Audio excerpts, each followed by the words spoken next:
Your cat mapped this room before you finished unpacking, and did it in the dark. Spatial cognition is the brain's ability to build and update an internal model of physical space. In cats, this system isn't passive. It runs constantly, quietly, and with a precision most people never realize is possible. The moment a cat crosses a threshold into a new environment, it begins building what neuroscientists call an allocentric map, a spatial model anchored to the world itself, not to the animal's current position. Every corner, every elevation, every gap. Here's where most people's understanding stops at fur. Whiskers, properly called vibrissae, aren't decorative. Each one is embedded in a follicle packed with mechanoreceptors, nerve endings that detect air pressure changes before the whisker makes physical contact. A cat's whisker span typically matches its shoulder width. The whiskers function as a live aperture gauge. The cat knows, without calculating, whether its body will clear any opening it approaches. The measurement is automatic. But whiskers handle proximity and width.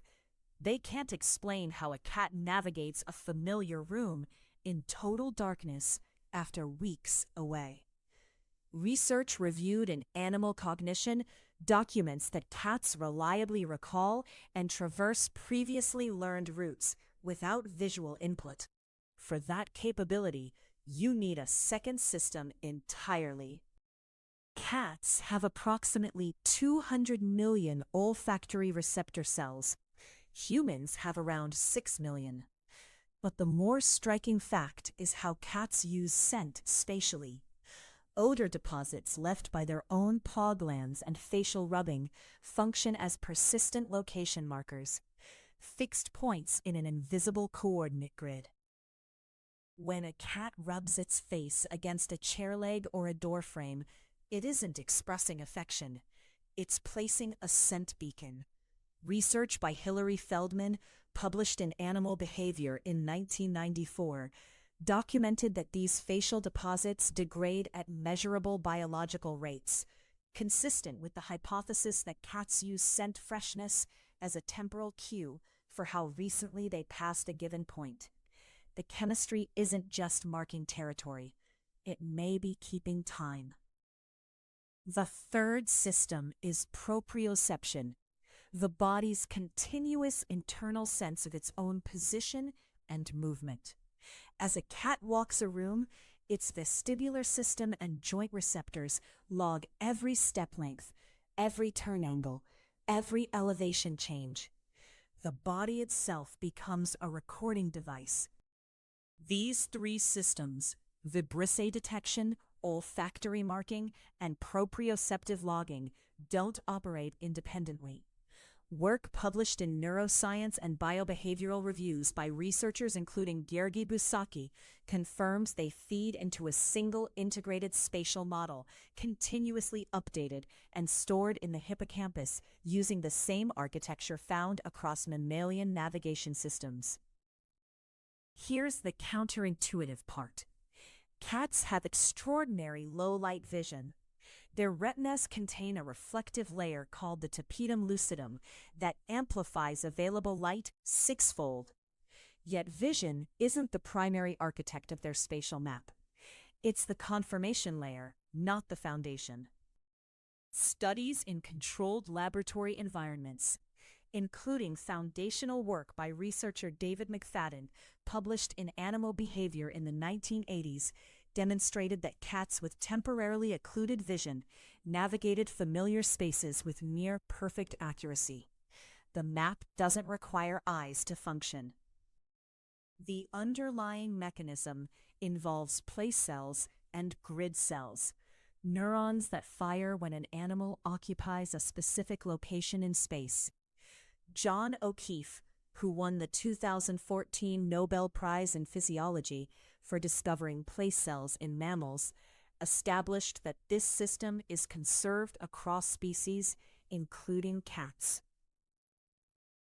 Grid cells, discovered by Maybrid and Edvard Moser in 2005, add metric structure. They fire in repeating hexagonal patterns that impose a coordinate scale on space. Together, place cells and grid cells give the cat something functionally equivalent to a GPS system running entirely inside its skull. If the system is this precise, why does a cat in a brand new home sometimes freeze, pace, or hide for hours? The answer reveals something about how the mapping process actually begins and what it costs. Spatial uncertainty triggers measurable cortisol elevation in cats. Cortisol is the primary stress hormone. A new environment isn't just unfamiliar, it's actively unresolved. The cat's nervous system treats an unmapped space as a potential threat until enough data has been collected to resolve it. Under normal conditions, no extreme stressors, no competing animals, a domestic cat typically resolves a new single-room environment within 24 to 48 hours. A full apartment may take 3 to 5 days. The cat isn't wandering aimlessly, it's running a systematic survey. Behavioral ecologists have documented that cats consistently use a perimeter-first strategy when entering new spaces. Ethologist Paul Leyhausen, whose foundational work on feline behavior was compiled in his 1979 book, Cat Behavior, described this wall-hugging, corner-checking sequence as a fixed exploratory pattern. Not random curiosity, but a repeatable protocol with clear evolutionary logic. The map isn't fixed, it updates. A cat returning to a familiar room after you've moved a single piece of furniture will detect the change immediately, not because it sees it, but because the scent topology has shifted. Every surface in your home holds a layered scent record, older deposits beneath newer ones, each degrading at a predictable rate. When furniture moves, the scent layer detaches from its expected location. The cat detects the mismatch between its stored map and the current olfactory reality. The anomaly registers instantly. Return to that opening image, the cat crossing a dark room without touching anything. Now you can see what's actually happening. The vibrissae are sampling air displacement. The stored proprioceptive route is playing back. The scent markers confirm position. 3 systems running in parallel in silence. Human spatial intuition is largely horizontal. Feline spatial cognition is genuinely 3-dimensional. Cats log elevation with the same precision they log floor-level routes. A bookshelf, a refrigerator top, a window ledge, each is a node in a vertical network the cat navigates as fluidly as the floor.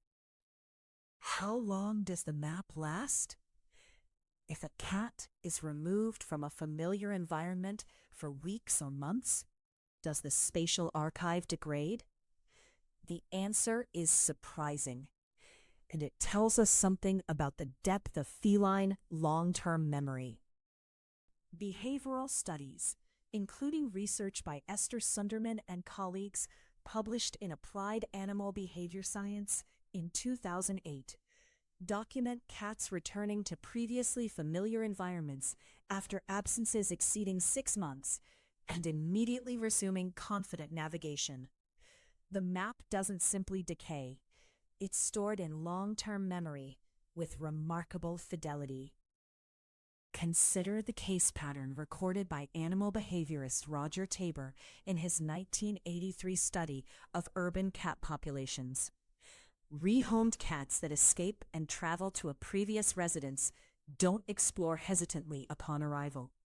They move directly to former sleeping locations, feeding stations, and exit points. Tabor noted the behavior was immediate and purposeful, not exploratory. The archive was never erased. it was waiting.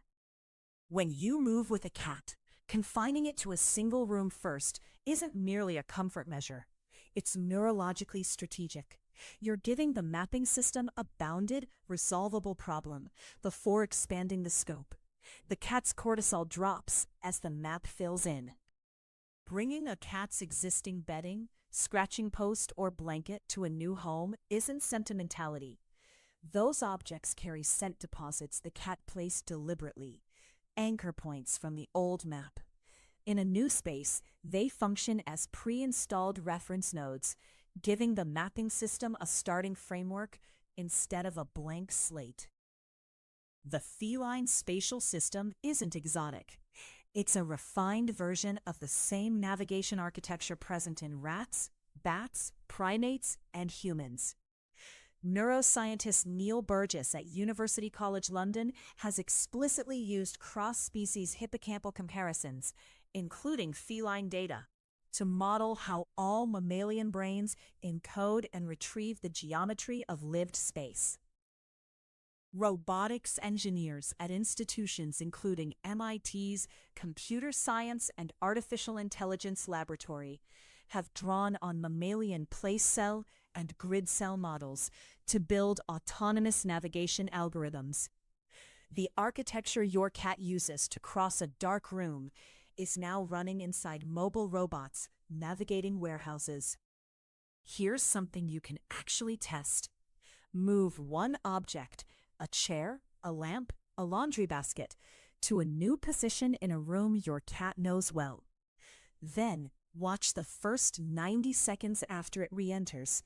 It won't look at the object. It'll approach the floor where the object was, lower its nose, and read the displaced scent layer. You're watching a live map update. The system is visible if you know what to look for. Right now, in your home, this process is running. Every time your cat pauses at a doorway, checks a corner, or rubs its face against a surface you just moved, it's maintaining an archive you can't see, using instruments you don't have, updating a map that will outlast your memory of where you put things. The next time you move, even a single chair, watch what your cat does in the minutes that follow. That careful, unhurried reinvestigation isn't curiosity. It's precision maintenance on a spatial archive older and more detailed than anything you built that day.